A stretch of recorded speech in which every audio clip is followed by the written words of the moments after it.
Kita kembali lanjutkan perbincangan kami pemirsa dengan Mufti Arif, mahasiswa dari Universitas Islam Negeri Jakarta dan Wasekjen Partai Demokrat Didi Irawadi. Tadi sebelum jeda saya menanyakan Pak Didi, tadi Pak SBY sempat menyebutkan bahwa memang aksi mahasiswa yang dilakukan di depan rumahnya dilakukan, maksudnya ada brainstorming yang dilakukan di Jambore Nasional di Cibubur, Jakarta Timur ini.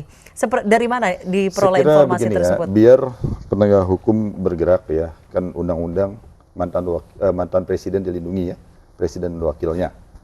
Nah, indikasi itu jelas ya, ada siapa yang menggerakkan, bahkan diduga ada orang dekat kekuasaan hadir di sana juga ya. Lalu seorang anggota dugaan ya, dugaan yang sudah jadi viral, saya nggak usah sebut namanya, Anda sudah tahu. Jadi karena kemarin demonstrasinya jelas melanggar aturan, ya, melanggar hukum, nggak ada izin di kediaman. Dan ini sudah banyak pakar hukum yang bicara ini juga. Jadi saya kira kami nggak ingin ini jadi tambah polemik yang ramai. Biarlah penegak hukum, itu kewajiban bagi penegak hukum untuk menyelidiki ini. Kalau memang menghormati para mantan presidennya, mantan pimpinan tertinggi di negeri ini. Pak SBY presiden 10 tahun loh di negeri ini. Tadi Pak Didi ada sempat... Jadi begini ya, ini aksi ini kan terjadi karena fitnah-fitnah dan hoax yang nggak bertanggung jawab saya kira ya. Sebagaimana tuduhan misalnya begini, Pak SBY seolah-olah fatwa ulama itu dikatakan karena pengaruh Pak SBY. Ini kan fitnah yang sangat keji dan tidak bertanggung jawab. Seolah-olah MUI itu bisa dibeli kan artinya kan. Ini bukan saja memfitnah Pak SBY, tetapi memfitnah MUI dan umat Islam. Ya, ini kewajiban polisi untuk menyelidiki. Jangan dong bikin fitnah-fitnah yang model gitu. Lalu Pak SBY dikatakan terkait dengan makar. Wah ini jauh sekali gitu loh. Fitnah-fitnah ini dibangun, lalu menggerakkan aksi 4.11 dan 2.12. Oleh karena ini sudah menjadi keonaran dan kisru dan sebagainya. Saya kira seorang mantan presiden harus dilindungi. Dan apa yang disampaikan Pak SBY ini lebih banyak tentunya pemikiran-pemikiran yang terbaik bagi bangsa ini. Karena Pak SBY sudah pasti akan mendukung Pak Jokowi sampai 2019. Tapi bukan berarti kami sebagai partai yang bukan bagian dari pemerintah tidak boleh berbicara, kan salah juga. Pak SBY ketua umum partai kami. Dan Pak SBY banyak juga mendukung hal-hal yang baik yang dilakukan oleh Pak Jokowi. Jadi kami sebagai penyeimbang, pengawas segala hal-hal yang baik tentu kami dukung. Tapi manakala ada hal-hal, ada program-program ataupun kebijakan yang tidak pro rakyat, atau tidak berpihak pada rakyat, tentu kami juga bersuara. Apa bedanya yang dilakukan oposisi di masa lalu? Jelas partainya kan. Hal yang sama bahkan lebih keras lagi mereka lakukan. Lalu ketika Pak SBY ingin menyuarakan sebagai ketua umum partai, sebagai sebagai bapak bangsa kita, menuangkan pikiran, ide, yang salah di mana? Ya, jadi demo-demo kemarin didorong oleh fitnah-fitnah, hoax yang saya lebih suka nyebutnya hoax ya. Hoax yang diarahkan ke Pak SBY dan Partai Demokrat. Betapa keji fitnah tersebut ya. Fitnah makar lah, fitnah seolah-olah fatwa ulama itu bisa dibeli. Jadi jelas ini kan melukai bukan saja Pak SBY, Partai Demokrat, tapi umat Islam akan marah ini. Oleh karenanya saya pikir harus ada ya penegak hukum ini bergerak menyelidiki hal ini kok sejauh itu, sehingga kurang sehat bagi proses demokrasi, bagi proses berbangsa dan bernegara ke depan. Karena kita ingin negeri ini jangan alergi terhadap kritik lah, kepuasan itu. Karena kritik itu seringkali juga bisa menjadi obat, bisa menjadi masukan. 10 tahun Pak SBY menerima kritik, itu akhirnya selamat pemerintahan dari 10 tahun. Siap dikritik 10 tahun, bahkan kadang-kadang kritik yang nggak benar pun kita siap menerima. Ini kritik yang benar saja dibeginikan, bagaimana yang ya baik, saya Pak. ya. Mungkin Mas Mufti kayak sebenarnya ingin menyampaikan sesuatu? Arif, saya ingin menyampaikan sesuatu tadi. Iya, saya ingin menyampaikan sesuatu.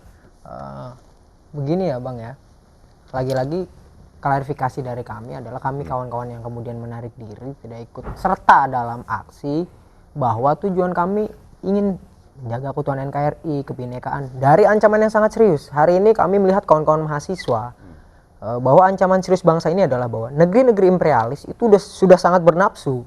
Nafsunya udah penuh banget nih. Ingin menguasai Indonesia secara penuh dengan sentimen rasisme. Hari ini rasisme di mana-mana. Roti aja dimusuhin, apalagi manusia. Seperti itu. Lalu kemudian adanya rasisme menuju kebangkitan fasisme. Saya katakan seperti itu. Nah, kita berkumpullah di Jambore itu. Yang tujuannya adalah itu. Namun ketika kalau memang ada oknum yang mendorong aksi tersebut ke kediaman SBY, ini sungguh keterlaluan, adalah aborsi gerakan mahasiswa, ya kan? Yang kemudian mengecewakan keikhlasan berjuang kawan-kawan daerah yang dari Aceh, Sulawesi, Kalimantan, Jambi, Riau. Sungguh kecewa keikhlasan berjuang kami. Gitu coreng ya. Ya, seperti Arif, kalau itu. boleh tahu dari provinsi mana saja yang akhirnya memutuskan untuk walk out di hari kedua? Ada Jakarta, ada Aceh, ada Sulawesi, ada Jambi, Riau terpencar ya? dan sebagainya lah. Saat itu tersisa masih berapa dari teman-teman, masih cukup banyak?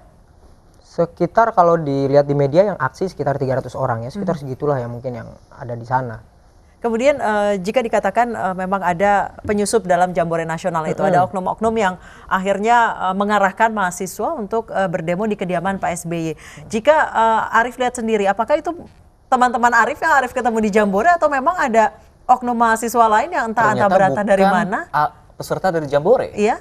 Yang saya katakan oknum, ya itulah oknum 98. Tapi apakah perlu saya mengenal? Nggak perlu lah, emang mereka Raisa, Ariel, ataupun artis siapapun yang harus saya kenal gitu. Tapi Nggak karena kenal. mengatasnamakan mahasiswa, bagaimana sesama mahasiswa? Yang jelas, ketika kami menarik diri, kami menyatakan sikap, kami belum siap untuk aksi. Terlalu cepat, pertemuan baru 2 hari. Ya kan, hitungannya tanggal 5, berarti 2 hari. Baru 2 hari, baru kenal kemarin, ketemu kemarin, silaturahim kemarin. Mau aksi, kami belum siap. Dan kami bilang, konsep acara tersebut belum matang. Mari kita kaji lebih dalam sebagai mahasiswa kaum intelektual yang mempunyai segudang referensi, yang saya yakin kepada kawan-kawan saya bahwa mahasiswa kaum intelektual punya segudang referensi, Betul. punya segudang informasi yang tidak mungkin mampu diarahkan semudah itu menuju ke sana. Oke, Pak Didi boleh closing statement sedikit? Jadi saya kira begini ya, ini menjadi renungan untuk hal yang baik ke depan. Jadi mahasiswa janganlah menggunakan adik-adik mahasiswa yang calon-calon pemimpin bangsa pada saat berkumpul untuk menjaga persatuan dan kesatuan, tetapi justru di sana ada oknum-oknum pihak-pihak yang ingin menghancurkan persatuan kesatuan dengan memperalat mahasiswa-mahasiswa yang saya yakin adik-adik ini anak-anak baik, calon-calon pemimpin ke depan. Saya pikir ini suatu tindakan yang sangat tidak terpuji, memanfaatkan mahasiswa, menggunakan mahasiswa, lalu menyerang seorang mantan presiden ya, yang 10 tahun memimpin negeri ini. Oke. Di zaman lalu biasanya itu kekuasaan yang didemo, ya. Bukan Karena mantan Pak SBY presiden. ini kan kekuatannya pemikiran, ide-ide dan sebagainya. Apa yang salah? Memberikan ide-ide yang terbaik bagi bangsa. Tapi celakanya itu demonya, kasihan adik-adik ini dicekoki oleh fitnah-fitnah, oleh hoax dan sebagainya yang seperti saya bilang tadi, yang memojokkan Pak SBY. Saya pikir kekuasaan yang model begini sangat tidak terpuji dan tidak bertanggung jawab, saya kira. Tapi adanya Jambore bukan untuk cuit-cuit di Twitter ya Bang ya? Itu pendapat masing-masing. Oke. Ya, jadi saya kira kalau tweetnya Pak SBY kan banyak pemikiran-pemikiran yang curhat-curhat bagus ya, wajar. Seorang Obama pun bahkan terakhir ya, yang Donald Trump menggunakan itu Bebas sejauh ya, begini. Oke. Saya sedikit bicara. Iya. Sejauh kita menggunakan itu untuk hal-hal yang baik, apalagi Pak SBY pemikiran bagi bangsa tidak salah. Justru yang berbahaya adalah orang yang membela, ada oknum-oknum membela kekuasaan, menyebarkan hoax di Twitter, di FB, tapi akun-akun palsu. Oke. Lalu menyerang orang-orang yang mengkritisi pemerintah. Ini justru yang nggak benar. Dan Pak Jokowi, presiden kita, negeri ini harus adil. Jangan hanya orang yang mengkritisi beliau yang ditangkap, tetapi orang-orang yang difitnah, orang-orang yang dengan maksud baik, ingin mengkritisi, memberikan masukan bagi negeri, lalu mereka minta perlindungan hukum dan sebagainya, ternyata penegak hukum tidak melindungi mereka, ini kan nggak adil. Oke. Jadi saya pikir harus adil, jangan hanya orang yang mengkritisi kekuasaan saja, tapi semua harus dilindungi oleh negeri ini. Jadi Ya. harus ada hukum yang berkeadilan Harus seperti adil, itu Pak hukum Didi. harus Pak adil. Didi. Nanti dari Mufti Arif juga sendiri mengajak Ya. teman-teman untuk berpikir lebih positif lagi. Iya, positif iya, lagi dan mahasiswa jangan sampai digembosi dari dalam seperti itu. Batal Baik, oknum. Terima kasih Baik, banyak. terima kasih. Mas Kita Mufti masih dan ingin Pak panjang Didi. ngobrol. Terima kasih banyak. tapi durasi sangat terbatas. Baik, terima kasih Arif. Terima kasih Pak Didi Baik, telah terima bergabung kasih banyak. bersama kami.